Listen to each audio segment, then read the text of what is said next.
Kenapa? Nanti saya akan singgung akan hal ini ya. Saya mau masuk sedikit menyegarkan sekaligus menambah definisi doa yang mungkin Bapak Ibu sudah punya. Ya, saya mengambil ini dari Pendeta Antonius Un.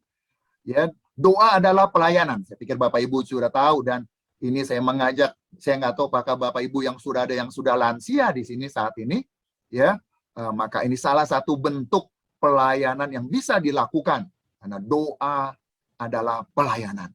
Ya, kita bisa melakukan doa memuliakan Allah. Ya, doa memuliakan Allah. Mengapa dia memuliakan Allah? Karena dia mengagungkan Allah, perbuatan-perbuatannya. Pada waktu saudara berdoa, kemudian saudara mengangkat, memuji Tuhan, maka engkau berarti memuliakan Allah. Pada waktu engkau berdoa, memuji kebesarannya atas karya-karyanya yang sedang terjadi di dalam sejarah, yang sudah terjadi, ataupun yang sekarang terjadi, maka saudara sesungguhnya memuliakan Allah. Doa adalah ekspresi kasih kita kepada Tuhan dan sesama. Ini saya pikir sesuai dengan firman Tuhan, ya, bahwa dikatakan kasihlah Tuhan dengan segenap akal budi. Kemudian juga dikatakan saudara dan saya juga mengasihi sesama seperti dirimu sendiri. Maka kalau saudara berdoa, ya, menyatakan kasih engkau kepada Tuhan, betapa engkau mengasihi, betapa engkau mencintai, maka doa ini merupakan ekspresi kasih. Persis seperti pada waktu Bapak Ibu, ya, kita semua masih muda mungkin, waktu masih sedang berpacaran, maka banyak ekspresi kata-kata yang kita sampaikan kepada pasangan kita. Saya nggak tahu sekarang nih Bapak Ibu, jangan-jangan udah makin jarang nih. Kalau yang sudah usia udah 10 tahun, 15 tahun, atau 30 tahun dalam pernikahan, ya, kalau saudara dan saya sedikit ekspresinya mesti minta ampun nih kepada Tuhan. Ya, kalau kepada pasangan yang kelihatan aja nggak ada ekspresinya, bagaimana yang nggak kelihatan Bapak Ibu? Ya, tapi sesungguhnya kalau saudara dan saya semakin mengasihi Tuhan, maka di dalam doanya engkau pun bisa bercakap-cakap dengan begitu akrab. Kemudian yang ini juga saya pikir mungkin Bapak Ibu, kita doa adalah pembinaan hati dan pikiran. Pembinaan hati dan pikiran. Kalau Bapak Ibu doanya hanya banyak berfokus kepada dirimu sendiri, maka jelas hatinya jadi sempit. Tetapi kalau saudara mulai mendidik, mau berdoa untuk orang yang di Taliban Afghanistan sana, mau berdoa untuk mau membuka pikiran, mau cari tahu bagaimana pelayanan di China, bagaimana terjadi pelayanan di Afrika di sana. Ya, tahun yang lalu Gary melakukan Global Convention conference. Di sana kita atau saya boleh mendengar berbagai macam cerita daripada penginjilan di daerah-daerah yang tersulit. 2 minggu yang lalu saya ikut satu seminar juga mengenai transformasi Roh Kudus terhadap karakter. Di sana ada pendeta Michael Desmore yang orang Amerika yang baru pulang dari Tajikistan, Uzbekistan. Di sana dia membukakan bagaimana penginjilan sekarang terbuka luas di sana. Doa adalah pembinaan hati dan pikiran.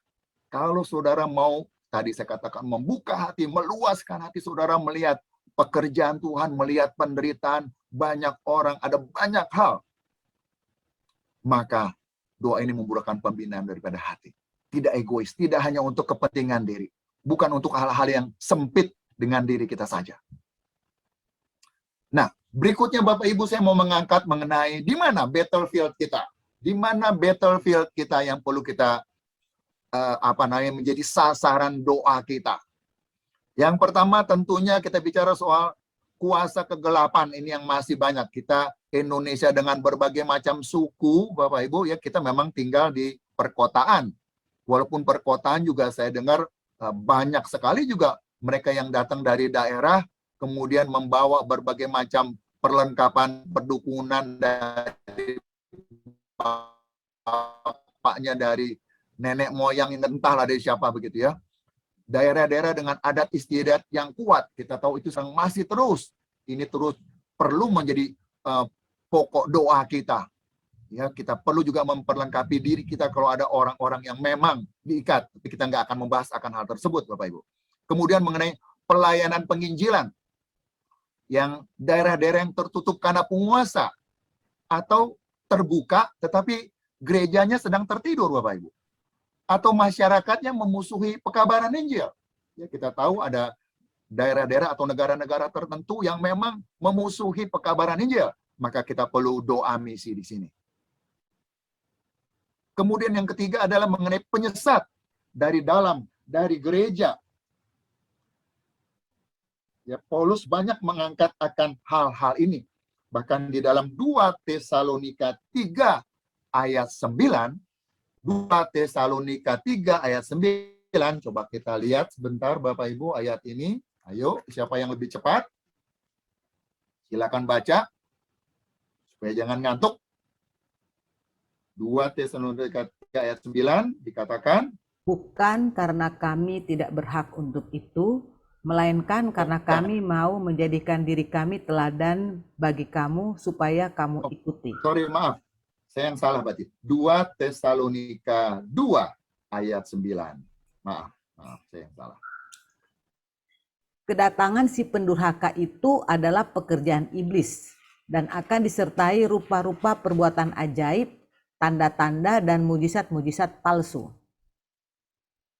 Bapak Ibu, kita bicara lagi di sini, pekerjaan si iblis masuk ke dalam gereja dan dikatakan orang tersebut bisa melakukan perbuatan ajaib, tanda-tanda dan mujizat-mujizat palsu. Mampukah kita membedakan itu mujizat asli atau palsu? Di tengah-tengah pandemi yang begitu berat ini Bapak Ibu, semua pengen sembuh, betul nggak? Dasarnya. Terserah mau dari mana datangnya. Apalagi kalau sudah sedemikian parah dan puji Tuhan kita sekarang agak mendingan. Ya, tapi kalau kita membayangkan kira-kira 1 bulan yang lalu Bapak Ibu di mana rumah sakit begitu sulit, oksigen begitu susah, maka saya yakin ada begitu banyak orang mungkin yang mencari apa saja supaya bisa sembuh. Penyesat dari dalam gereja, baik pimpinan ataupun yang dipimpin. Ini saya pikir kita penting juga melihat hal ini Bapak Ibu. Keempat, dunia maya dan medsos. Saya juga nggak usah jelaskan, Bapak Ibu sudah paham sekali ya, dengan banyak hoax dan segala macam itu juga menjadi battlefield kita. Ya, apakah saudara akan diam saja melihat hal tersebut di samping berdoa? Ya, memang kita dengar kata Menkominfo yang baru terus ya. Tetapi bagaimana respon kita dalam hal ini? Kemudian yang bicara mengenai penderitaan Bapak Ibu. Penderitaan. Nah ini saya mau angkat saudara karena pendeta Paul Tripp, saudara ada satu bukunya mengatakan bahwa penderitaan adalah sebuah peperangan rohani. Judul kita bicara peperangan roh, ya, peperangan rohani. Maka pendeta Paul mengangkat saudara penderitaan akan hal ini. Ya, nanti saya akan kasih lihat bukunya saudara. Saya mendorong Bapak Ibu coba membaca buku ini. Kemudian yang kelima adalah mengenai kampus. Kampus. Ya, Bapak Ibu, jadi di kampus juga berkembang yang namanya anti-intelektualisme. Kalau belajar memakai intelek dan sebagainya, tetapi di dalam kaitan Tuhan, lupakan intelek. Jangan pakai intelek. Nanti engkau justru berbenturan dengan rasiomu. Tinggalkan intelek. Nah, ini satu tantangan besar Bapak Ibu. Kemarin kami kembali tegaskan kepada para mahasiswa baru kita katakan bahwa no, engkau dikasih rasio, pergunakan secara penuh untuk Tuhan. Jika ada pertanyaan, engkau tidak mengerti dengan segala macam, maka engkau perlu tanya bahwa engkau tidak bisa memahami sepenuhnya jelas. Kenapa? Karena engkau adalah dicipta. Engkau belajar merenungkan, belajar tentang penciptamu. Jelas. Pasti ada banyak hal yang juga engkau nggak mengerti. Engkau nggak paham. Ya, karena dia begitu besar. Tapi Bukan berarti kemudian engkau tidak pakai otak, kemudian engkau pakai perasaan saja. Wah, ini persekutuannya enak. Oh, ini enak. Semua bicara soal rasa. Tadi saya mengambil satu ayat, saudara, yang mengkaitkan antara hati dengan pikiran.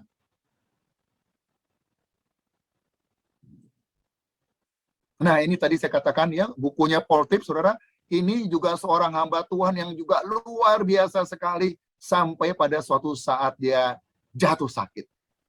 Jatuh sakit, Bapak Ibu, dan sakitnya langsung luar biasa sekali. Ya, begitu sehat, begitu dinamis ya dia pelayanan ke sana sini sampai pada suatu hari dia diperiksa oleh dokter ya, sama sini lagi santai saya diperiksa, and then dokter main pandang-pandang satu dengan yang lain, panggil dokter yang lain, dia mulai bingung, what's wrong with me? Apa yang salah nih dengan saya? Dan dokter kemudian bilang, engkau harus diopname.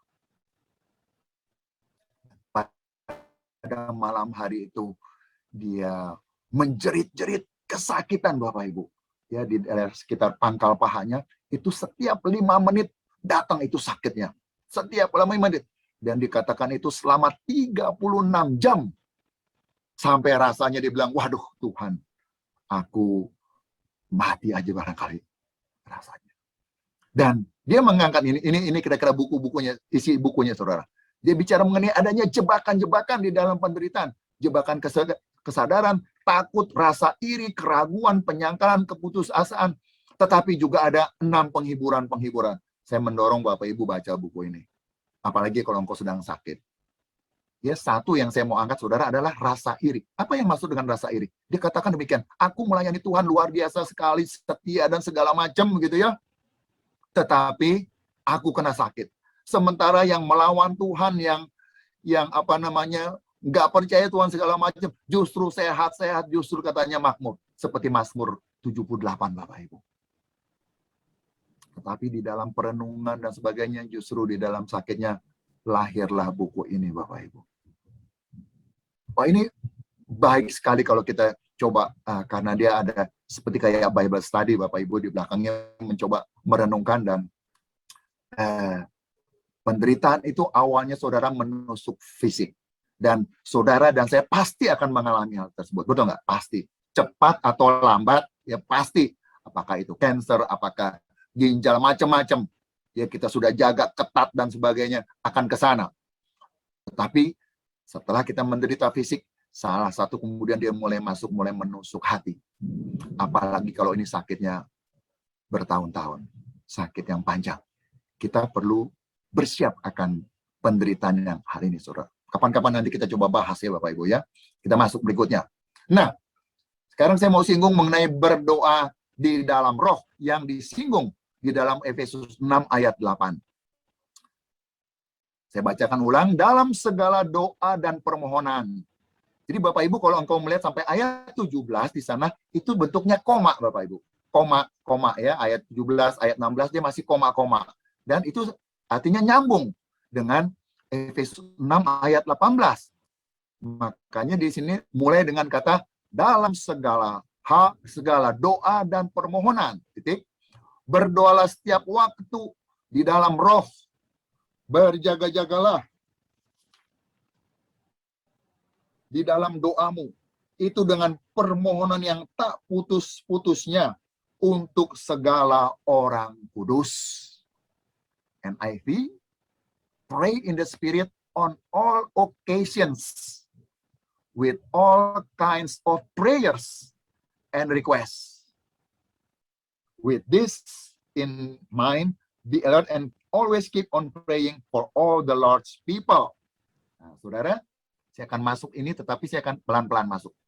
Yang pertama adalah kalau kita bicara surat Efesus, maka dia banyak berbicara sebetulnya dalam konteks gereja, orang percaya. Ya, mulai dari Efesus 4, Efesus 5 dia berbicara mengenai gereja.